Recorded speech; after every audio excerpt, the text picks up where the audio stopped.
The third mural shows all of the children of the world taking their weapons from each country and giving them to a German boy, who is then molding them into something else. All the children of this scene are of different ethnicity, and all seem to be relieved.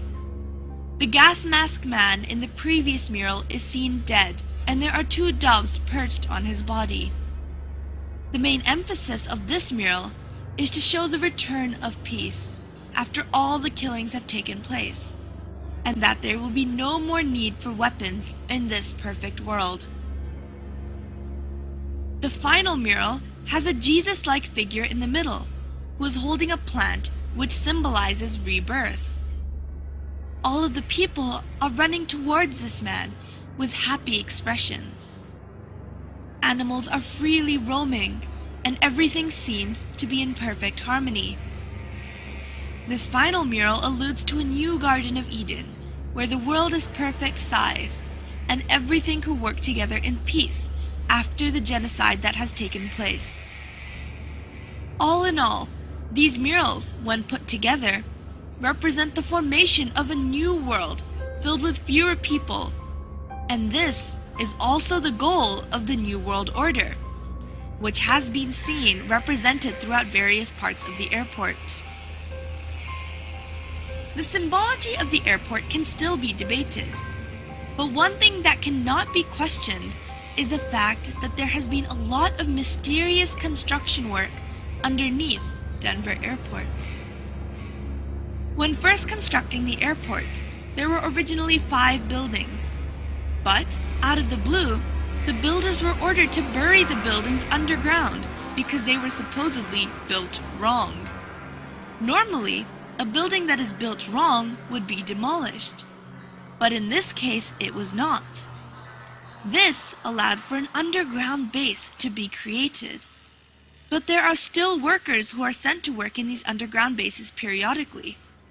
But when they are questioned about the nature of their work, they all refuse to comment.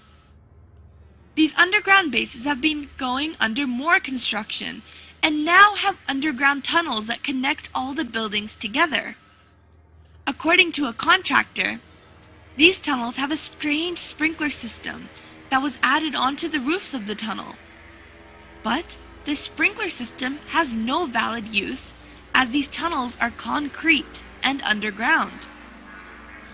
If relating these sprinkler systems back to the sign of AUAG in front of the mural regarding genocide, then one must begin to wonder what the use of a sprinkler in a concrete tunnel 150 feet below the ground would be.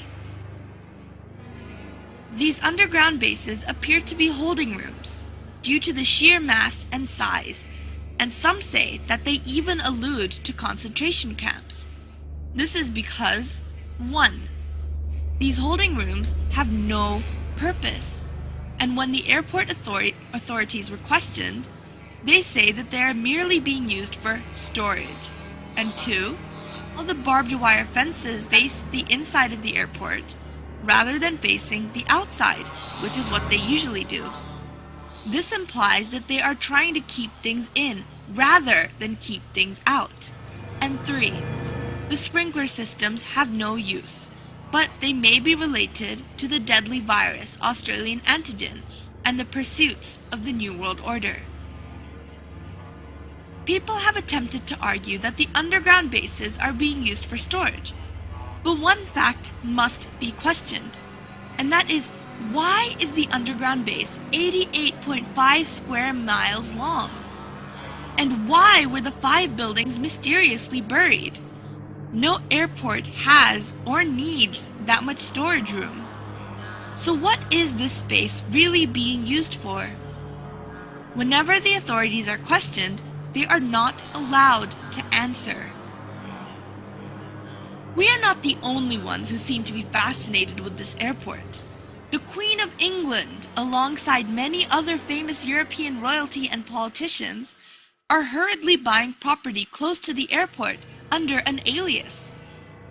One can only assume that they must feel that there is something significant about this airport in order to do so. It is very easy to dismiss a conspiracy theory, but it is not hard to dismiss cold, hard facts that surround them. The odd happenings in this airport have been called to questions, but all the questions have been dismissed and have not been answered. Is the New World Order really going to attempt to take over? And if they are, does that mean that our own government is involved? Research nowadays can only do so much. Now, only time will tell. This is Zara Malik, News and Views.